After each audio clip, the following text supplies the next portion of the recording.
Solidarity forever, for the brotherhood makes us strong.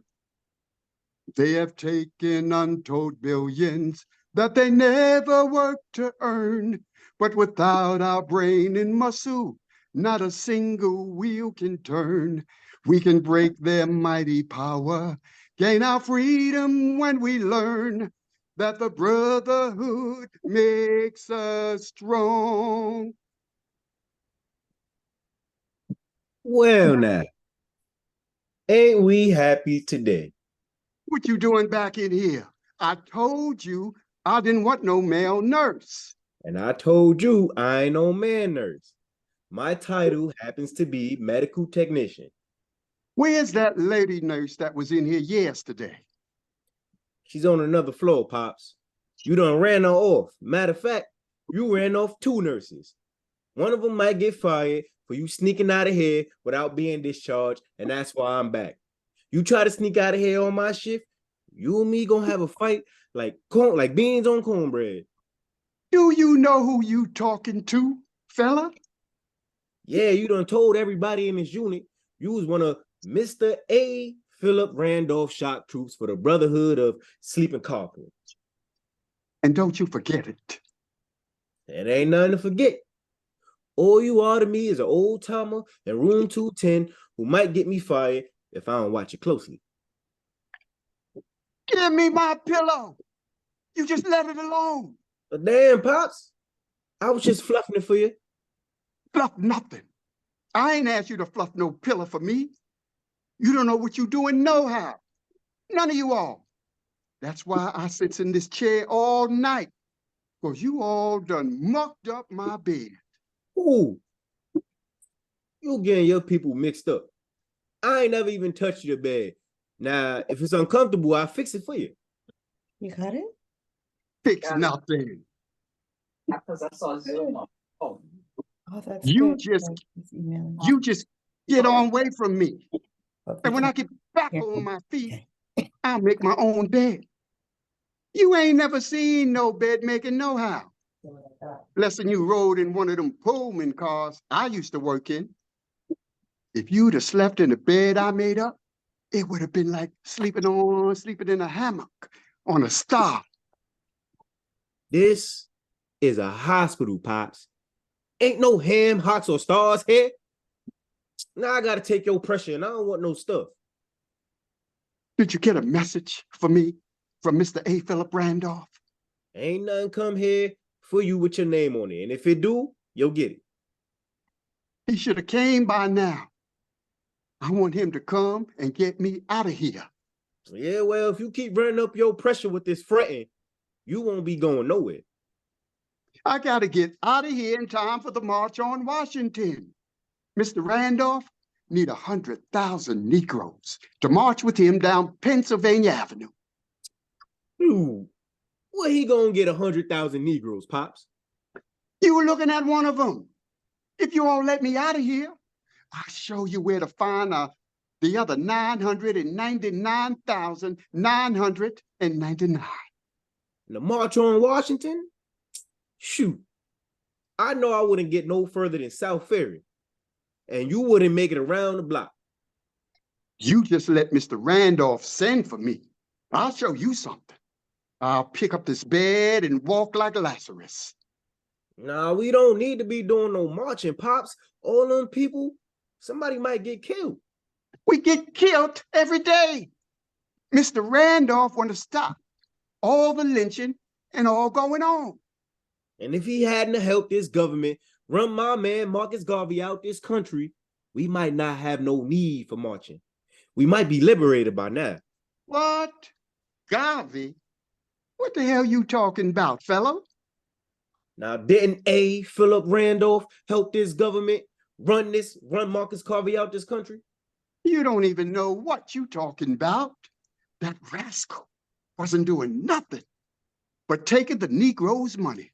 And it had nothing to show for it but one hat shop and a boat that Ain't Randolph taking Negroes' money? That's a lie. How many millions of dollars have the sleeping car porters put into the brotherhood? I see lots of old timer coming here after they done punch pillows, shine shoes, carry bags, just like you, Pops, and they ain't never get no medical coverage. Now, fella, you talking something you don't know about. A lot of old timers like me was fired from the Pullman Company before the agreement was signed. The young ones is getting the benefits we fought for. Mr. Randolph ain't took nothing from the brotherhood. He wouldn't take the Empire State Building if you offered it to him. Just ask that Pullman Company. The whole House of Mellon couldn't make him take no amount of money.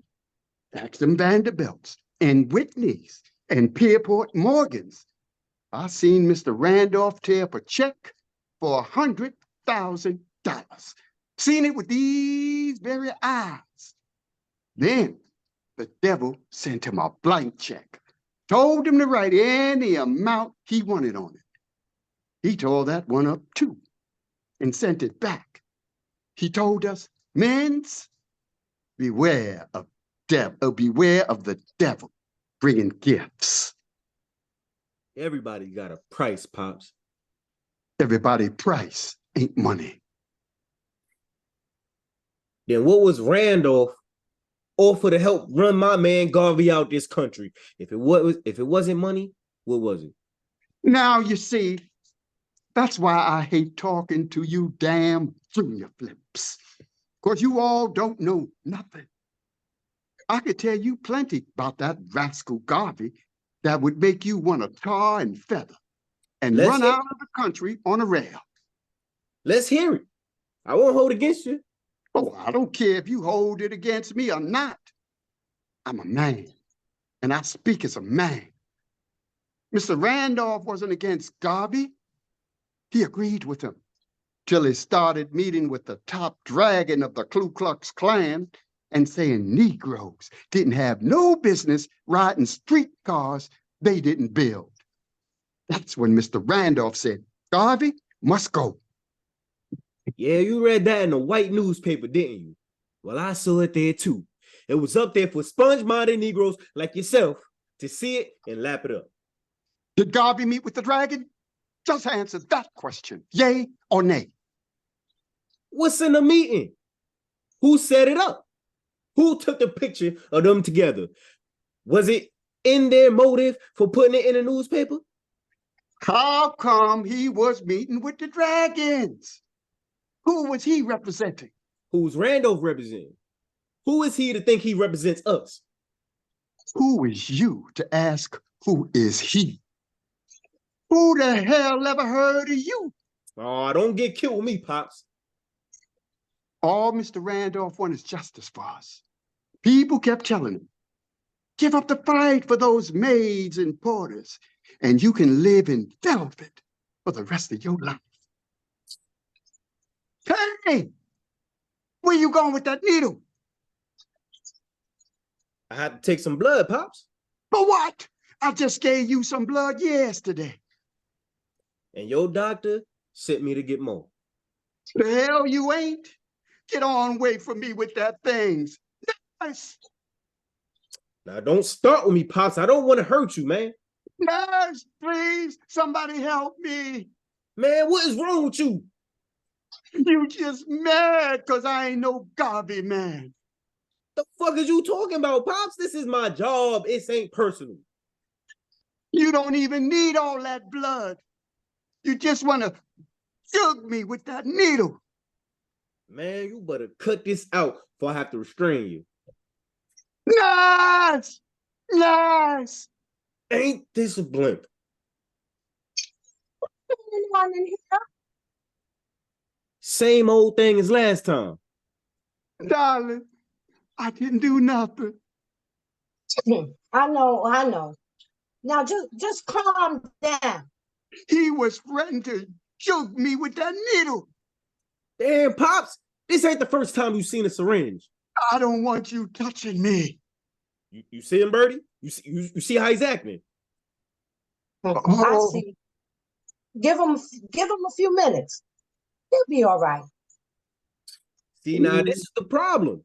Everybody's treating him like he's some kind of celebrity just because he know Randolph. Randolph ain't even think about his ass. He is too. Mr. Orman, you gotta calm down now. Belly, enough. I need you to take your break now. You got it, my sister. Darling, I didn't mean to get you fired.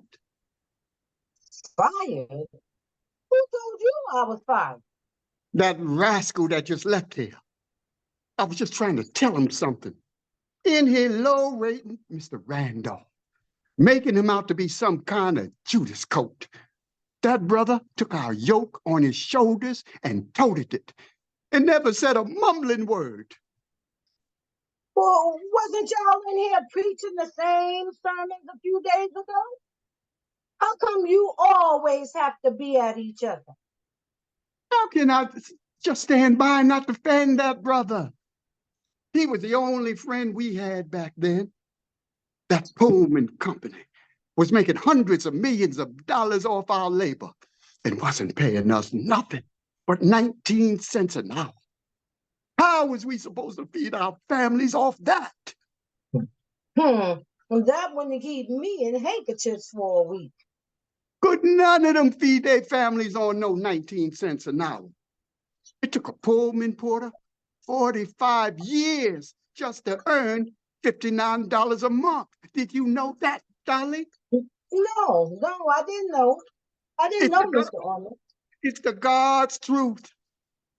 We mans didn't know what a vacation was. Almost never saw our families. Them people had us doing what they call doubling out. Say, for example, we'd pull into Chicago at 9:30 in the morning. At 5 that evening, we had to turn around and head back to New York without proper rest. All them cars had to be cleaned before we could get any sleep. You got any idea what it was like to tote them heavy bags through all them cars and never even hear your name called? Never hear nothing but, hey boy, this, and hey boy, that. We thought every Negro would understand. We went to the colored newspapers, the colored leaders, even the colored churches, and all of them turned their backs on us. The colored churches too? Yes, ma'am, the churches too. Treated us like untouchables. Now, wasn't that a shame? Yes, it was. But the good sent us a Messiah in Asa Phillip Randolph. He understood. He used to be an elevator boy and a porter. I tell you, that brother is the chief of chiefs, the most high, grand, worthy. He played the checkers game of king jump king, and he jumped a president. So, tell me about that, Mr. Orman. Darling, you ever heard of Executive Order 8802? I have, Mr. Orman. My grandfather served in the military in all the menial roles in a segregated unit. When he heard that what Truman had done, there was such rejoicing in our house. Well, let me tell you this, darling. Truman wouldn't have signed the order if it wasn't for Mr. Randolph. Mr. Randolph was the one that told Truman, we Negroes ain't gonna fight no more you wars if this country don't stop the discrimination in the armed forces. You don't say. You can take my affidavit on it. He made that Pullman company do right, too. All them big muckety-mucks said they never sit down with us or negotiate or sign no agreement as long as we was black. As long as you was black. As long as we was black. I've been reflecting on our situation for a long time, Mr. Orman. Just wondering why these white people treat us so. What you just said shines some light. They told you your situation was fixed and hopeless. What hope did we have? How was we gonna fix being black? Oh, darling, they fired plenty of us, but we kept walking through the fire. All the while we asked ourselves, what do we colored folks do if we lose? Mr. Randolph told us we're going to come back to Pullman as many times as we have to. It won't be forever. That's the thing about it. A time will come when we won't have to endure no more. Finally, he bedded that mighty Pullman lion in his own den. He'd come into a meeting, spot 4 or 5 stool pigeons. Instead of putting us in trouble, he'd carry the cross all by himself. He'd say, "Men's, none of you all open your mouth. It's going to be my meeting. I'm going to make all the announcements. I'm going to introduce the speaker. Who's going to be me? I'm going to give the speech. And when I finish the speech, I'm going to give the benediction, and then everybody go home. If anybody report you being in this meeting, they won't be able to report you said nothing." Now, that was A. Phillip Randolph, not one of them head-scratching, Me Too boss, hat in the hand, armchair warriors. He been through the fire. That's why whenever he sound the trumpet, I'm gonna be there, whether I'm deaf, dumb, blind, or crippled. Oh, Mr. Orman, when I come in here and hear you and Bailey going at each other, it hurts my spirit so deeply. Don't you know it doesn't matter if God sends us a Moses or a Joshua, a Garvey or a Randolph? We're their leaders, not they ours. We all got to walk through the fire, and it's lit by the same devil that said he would never sit down with y'all as long as y'all was black. Mm. Now, I ain't trying to take sides between you and Bailey, but if it wasn't for Bailey, I would be in prison now. One day, a fella was wheeled in here, a white fella, don't you know? All mangled up and bleeding, and from a bad accident from his job. Now, I had dealt with white folks before who didn't want a colored nurse, but this fool was at death's door. You would think he'd be trying to make peace with his maker, but no, he wanted to get his last kicks in. So soon as he saw me, he jerked up back to life like a fox that spotted a rabbit. I wasn't prepared for the onslaught. What did he do, darling?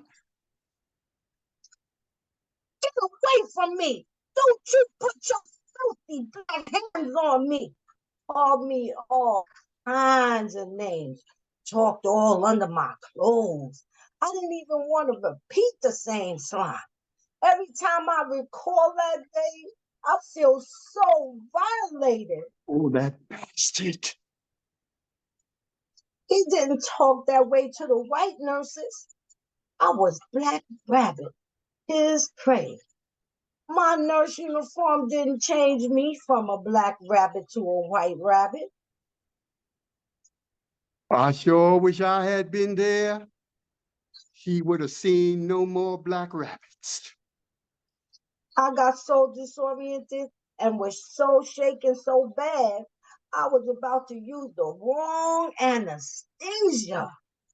I don't know how long I stood over him, anchored to the floor like a statue with that loaded syringe in my hand. Too bad you couldn't jogged him with that needle up his ass. Belly came in just in time and caught the mistake I was about to make. I'll always be grateful to him. Well, I guess I can give him some slack for that. But he ain't slacking off, but I ain't slacking off or fiddling for fiddling with me. So, Mr. Orman, would you prefer if I give you your shot today? Well, where you gonna put it at? Well, this is the one that goes in your behind, Mr. Orman. Well, ain't you got nobody else can do it? I don't trust nobody else like Bill. I'll be there. I'll still be here. If you want me, I won't look. By the way, I have good news about that letter you had me write for you to Mr. Randolph. You do? Oh, bless your soul. You really wrote that letter? And Mr. Randolph answered you. You want me to read it to you? Would you, darling? Because you know, Pop Allman can't hardly read. Roberta unfolds the letter. Hold the fort. I'm coming. Union man, stay strong. It's signed A. Phillip Randolph, International President, the Brotherhood of Sleeping Porters, Car Porters. Lord, bless my soul. Bless my soul. Well, there. It's going to be all right. When Mr. Randolph comes, I'll personally bring him to your room. Oh, thank you, darling. Thank you. Let me go get Bailey so you can be in tip-top condition when Mr. Randolph gets here. Roberta leaves. They have taken untold billions that they never worked to earn. But without our sweat and muscle, not a single wheel can turn. We can break their mighty power, gain our freedom when we learn that the brotherhood makes us strong.